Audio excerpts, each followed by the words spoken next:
Voin hi January ni somni le pako sang ni somni pali ania.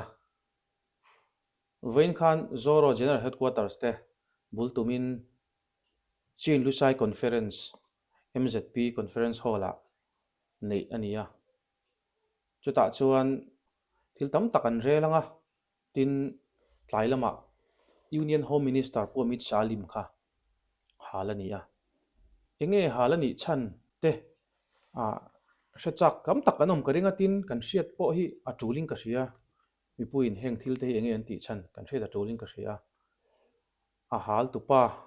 timayang a mei dep kai tu beraka hei hun min pe thengem tin ka wa ngena anin hun milo pe the ka lom khopa ani hi Moses ram chana ania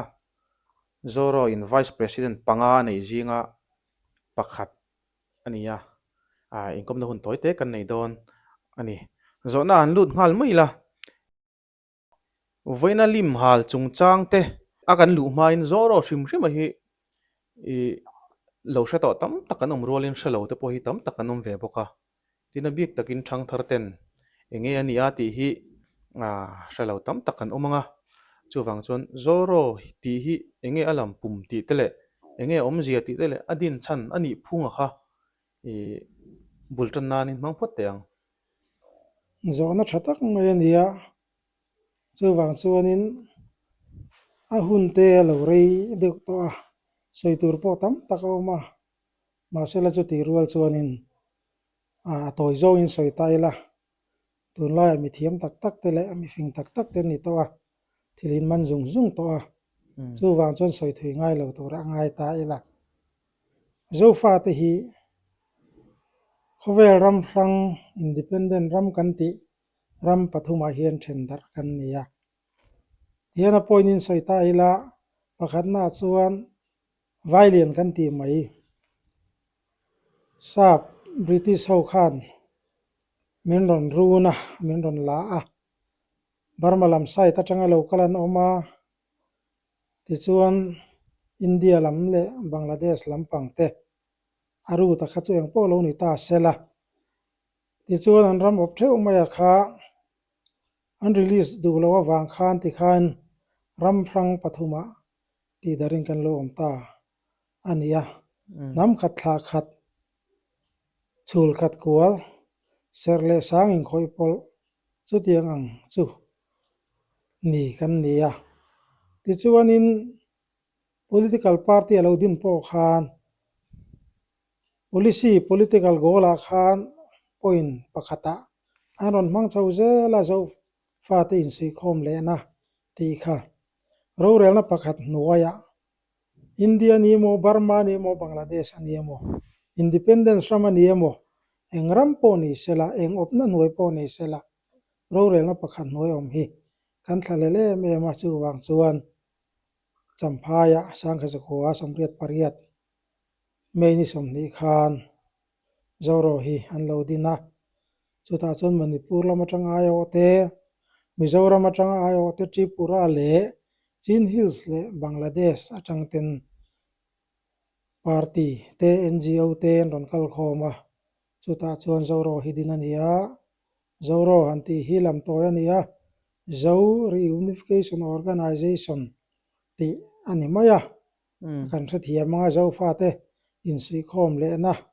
bol ania helai hen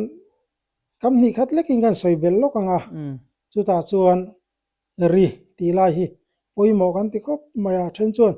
unification an ti mai kainin reunification kan ti a in sui khom to thin ram ri nei lova ram ri dai dan lova in kalpoton thin kan ni a chu wang chuan thla khat kan ni a chu thendar kan lo ma wa khan in sui khom le kan du ti na ani unification ani ringot chuan in sui khom ringot du kan ni chuan khoi ram po kan nek fai vek ti na ni kan ding na chan vo ani lo in sui khom ngai lo in sui khom kha chuan khoi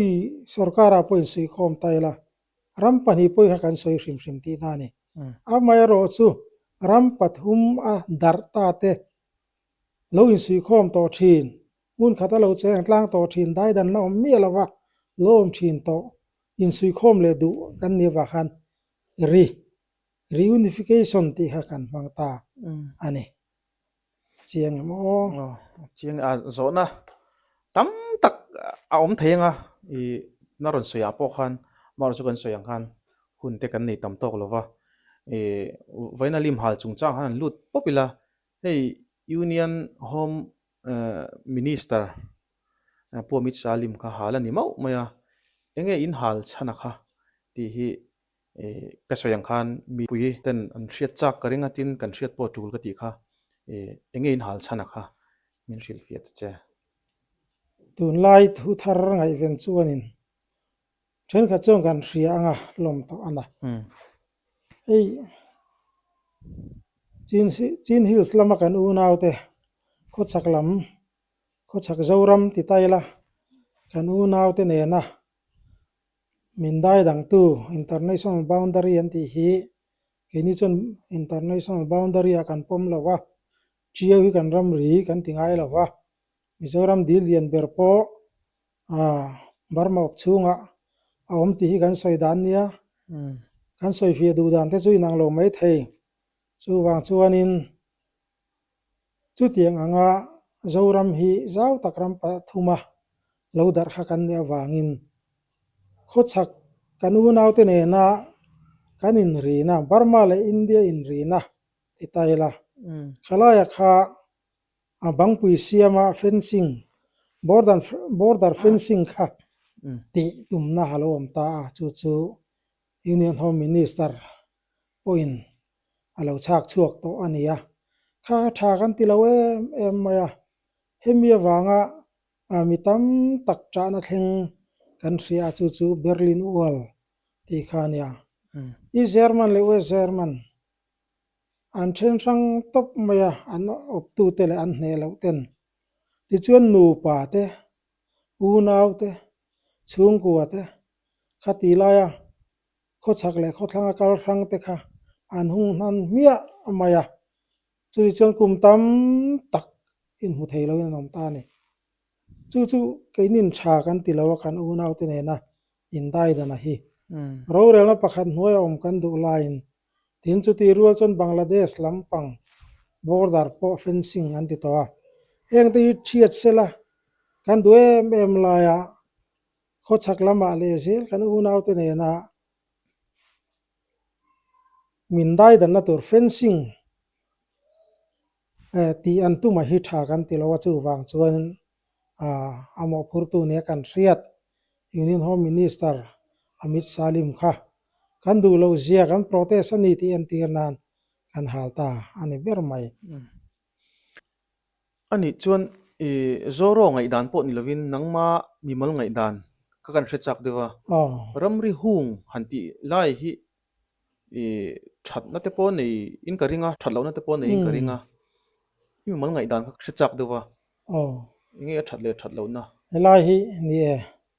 in hial thei deuh mai nia debate taila tran phung chu a le lam om thei ni amai ro chu ti zong hian thlir ta ila ramri hung international boundary hung lo po in elaya poi an khoya ti hian kan u nau then khat te tual tha na te draksa sum do na te poilian tak tak an khoi poin an tlan chho zui thei an ni ngai lo wa chu wang chuanin in sui kho mi lang chuanin ramrin min dai dang lo anga akil khora po kanin man chuak zat mai thei tur ania police pakhat man tu pakhat te department pakhat kha a man thei don ta chumi na aron en ti ra chu ramri kan hung lek phei chuan Bangladesh ramri hung a po chakma foreigner te an du duin an pu chuak kan ti si chuan poi khoina ye top si lowanga tuna hian misual re chuana konga po har satna kan to kanga tin chu ba ga chuan congress MNF sarkar ma kheta congress sarkar a po bulama har satna bu faya har satna kan to ka khati lai supply minister puzon ro tlung lian an thanem ngai takin มาอันหลักคานเขาชักบุฝ่ายข้างอันสลุดไหมอันนี้ข้าเตียงข้าอาหารสวิวไม่เทียตัวนะด่านอังทิลฮีนี่อาร์สัตย์มินรอนมันตัวชวนินข้าด่านอังนี่นี่ละเวมการดิลจำนะผู้ตัวข้านินข้าเตียงข้างเกอเป็นไม่เทียจุมีนี่เราชวนขี้ลายดันเจ็บกันอมชวนตัวน่ะซ้ำเนี่ยนักันบวยอังอาพอเห็นคลานเต้านะตัวระมอคอยลายมาพูดจองนะตัวประคัดมากันในดอนแล้ววะจู่วางจนมินหัวเจ็บมินดังปิงเหดอนตีนะอันนี้จู่วางจนขี้ลายเฟนซิงขี้ทะเลเลสวะละดินทิลพัดกันใส่ดูไหมเมื่อจู่มิสวลเฟลโลจอกเตะตั้มตักอันนั้นมังตัวท่านนั่นแหละใครหน่อยเตะรุกเตะเลยดักสเตปอันนี้ยังอามารู้จู่ให้หันเชียร่าลาชวนมีตั้มตักชวนนี่ละวันนี้โอ้ยคอยนั่งยังสาดูครบมาที่น่ะปอยวิวไม่ถินพวกกันปอยคอยเฮจู่วางชวนนี่อัฐาตูจงค่ะอารมณ์เลียคูเลต้าเอ็งที่นี่เนี่ยงฉันนั่ตัวไงตัวฉันเชฟไม่ลานี่ไม่ล้มเตียงขีมาทิลชาตูระโปค่ะมิสวลเต็มเตยนะอันดังทะเลเทยชินฮีอปอยจู่วางชวนเรื่องฟิล์มตะกาเอไลจู่กันไงตัวทานจู่อ่างไงนี่zoro chungcha han let le taila zoro hi isoyang khan adin na kha ari view to maya nangma ni in ngai dana hian mason in ti view theya amaro chu he tlam pon lama tanga ron thlir chuanin ma in son lo view em o ti thei te po hi ni a chan chu in borok hi are ang renga eng tin nge tun aya enge ni tho thang jok le thom te po ring zoka in kal theyang ti lai hi ril ro chon lo lang dawa ngai dani nemเนี่ยในครบไม่เจอรอฮีอากลุ่มจองปนปุยลิงเฟมีสิ่งนิตาเสละปุยลิงเฟกลุ่มสมทุมและสมลินการเวลมีตัวรันิตาวะมาสอนเรานะหันตีขานินอดีกนัชนามาประคัดนาชวนอติราคานมิโซรามา People Conference กันตีใหม่ PC Party นะไอ้คนชาวขานีpolicy พอดังเดียขัดอาหาร reunification within India Union ที่ขานิคุลมาเสUN กันหันกัลโดนะขามีอันนี้สิขจวนอินเดียรำจ้านะ policy ประคัดไม่อันนี้ที่ค่ะขัดขจวนด่านมังคันกันหลังไอ้โดนที่กันเสียจู่วางจน PC จังอิน NGO อะไรติน political party zong tel theina turin NGO dang zong po member ni theina turin zofa zong te member ni theina turin ruam man chau ni ta sang ha ko som ko pakhata thang khan zoro chu NGO international NGO ale alo ni ta amaro chu sang hlui teril ruwa khan rualu zo teril ruwa khan PC zoro ti kha are theitlat lo ma chu wang chun an mu PC lak lo to sia party mu khan mu lak lo to sia chu wang chuin a than kha thu chho me mai UN kan hu tu te han kal nu a po khan har sat na kan to na se me mani apani na chuan zoro hi member zong kan ni lawa zofa zong hi zoro member an ni mai ma ro chu ain ziak lu le active member te chu kan om ani maya chu wang chuanin zoro ni phung hi kan riat chen anga ya tunin thana chuanin MLA chu ti za chu kan nei ve ang tia vote zonga sarkar tum kan ni si lawa kan sarkar chon contract te kan thok venga ti zonga lok tumakal kan ni bok si lo NGO kan ni tlat lo maya Mizoram ma chuan NGO chak tak nei hi har kop maya OIM te alliance te base na ya local to zirlai pol te ti lo phei hi chu NGO hi tam khop mai ma se chak hi harem em mai ni tina mi hring thu a point mi chia wa te kan ni Mizoram mi hring hi ti zong hian sai ta ya ma mi thaber ber ta chu ko khana anin manga ko ran activist an ni maya ti chuanin ko ran in mang le in mang chi lo po mi fel tak tak te chu OMA a roi tu te le active member ten han ni le chu mi zo a chuan han khon khom le chu OMA lu tuk lo ko ran a po in mang lu tuk lo mi thasi an dap le a political party a igni roi tu te an lo ni le a khami hnuwaya roi tu tur te le member tur te le active tur han zon chu har sa thak mai ania amai ro chu political party zong hian zoro policy tha an tia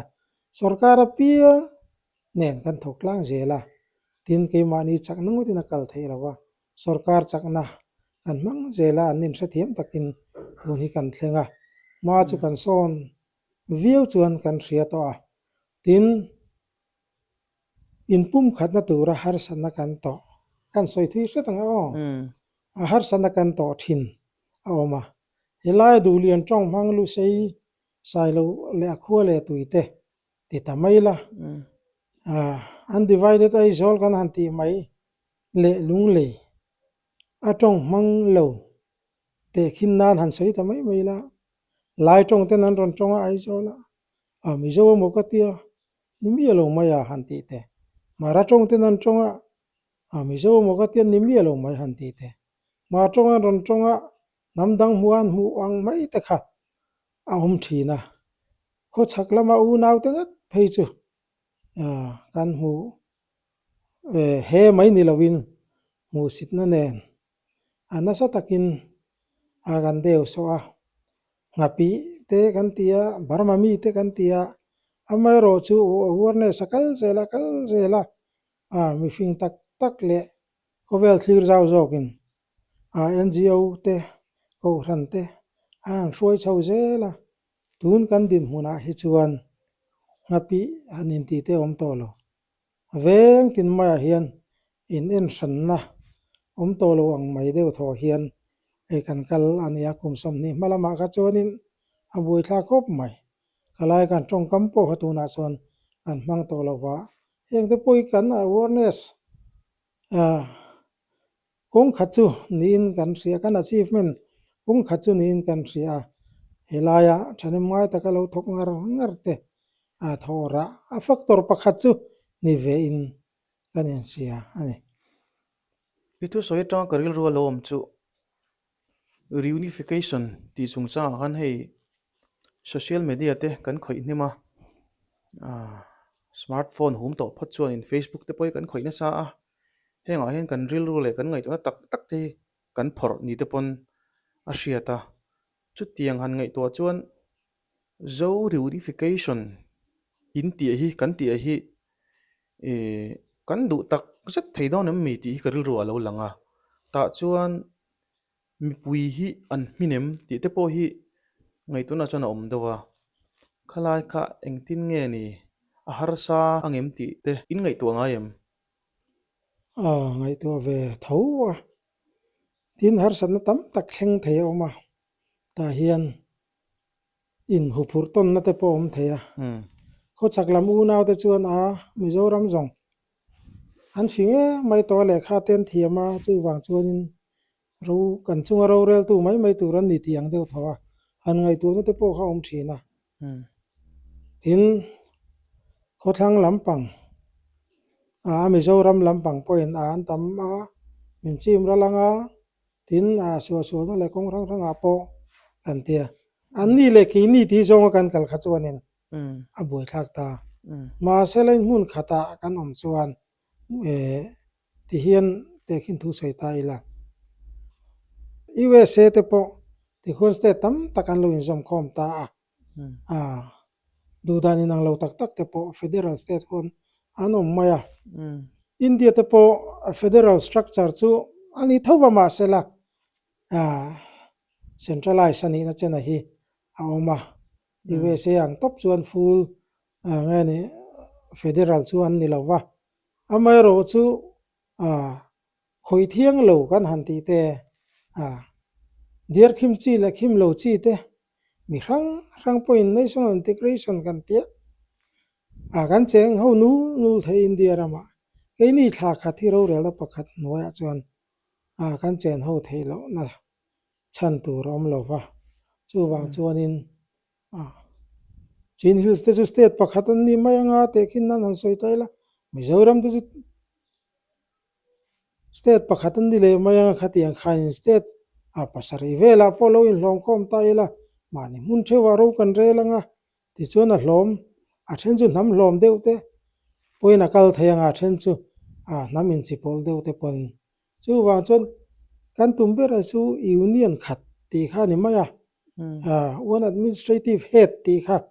kan tum ani maya chu wang chuan khala han thil har saum lova aizawl en kan cheng vekan Mizoram en kan cheng vekang ti lamani lova ro rel na union a kha mun khat ni ro se kan ti mai ania chu wang chuan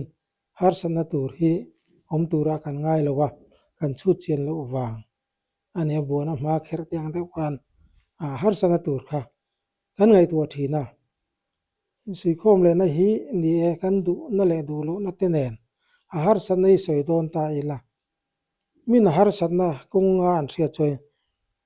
atum me khen kong som chu soi tur kan hring ya yang ma serengin a thajia kha kan ria ta wangin kan kalpui mai ani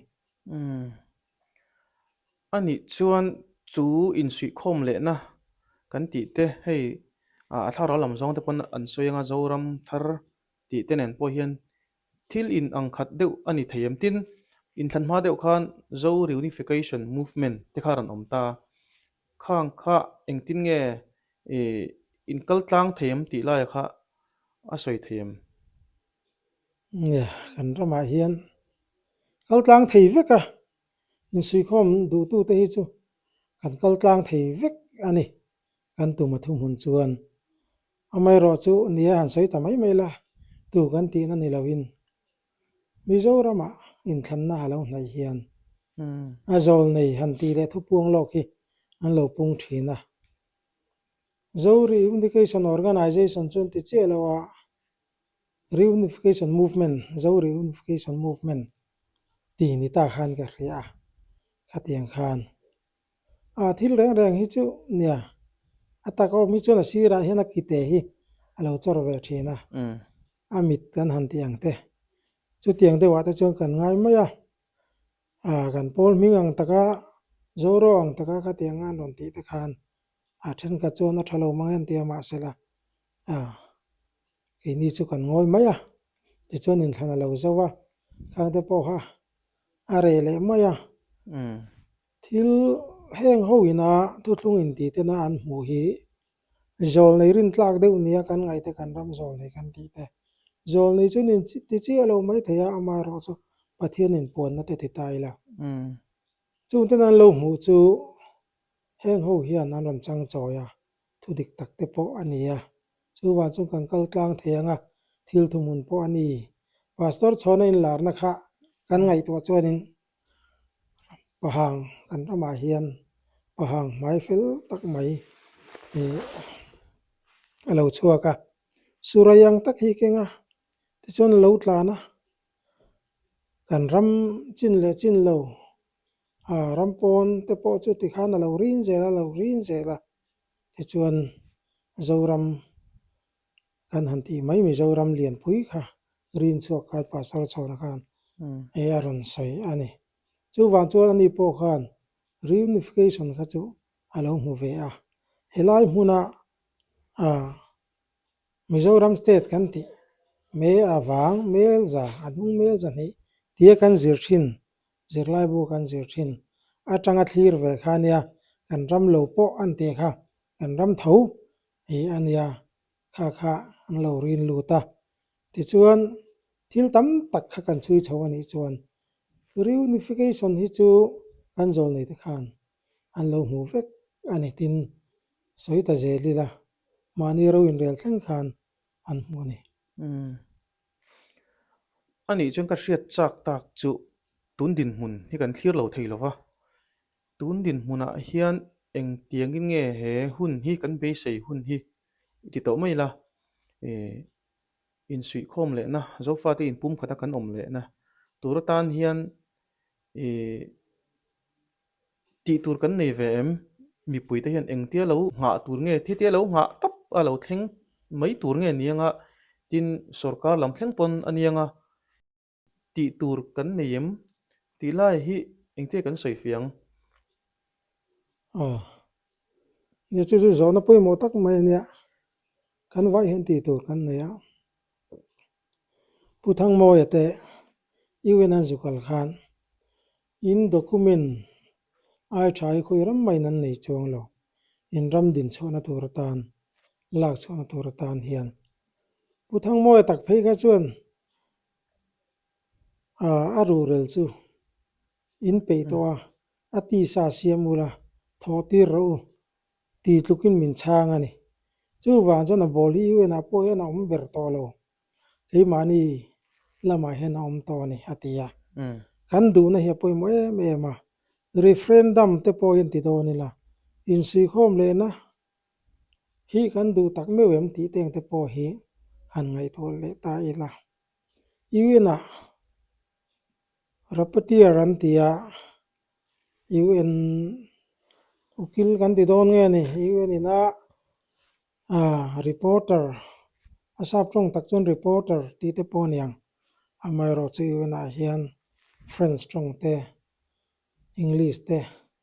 Spanish te hi man vekania paper present reng reng po ka tiang khan lo her choka chunga te po chuanin khovel ram hian eng tong hinge a man tamber ti hriat du chuin paper an da kha ala tu tamber kha an tong man tamber ani ma chu wang chuan UN rapporteur an ti teng te khanin an ron enanga an ron kalanga referendum kan ti pon ani kai hroina hnuaya te ani en thlana hnuaya te kan tianga chu ta chuan kan du tak zet ani chuan ram mi pui ten za som nga chawin kan du ni chuan in sui khom le na hi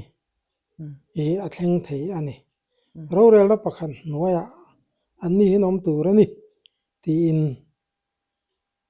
kan pu thang mo ya po kha Geneva juk mar tar ta po kha kha mi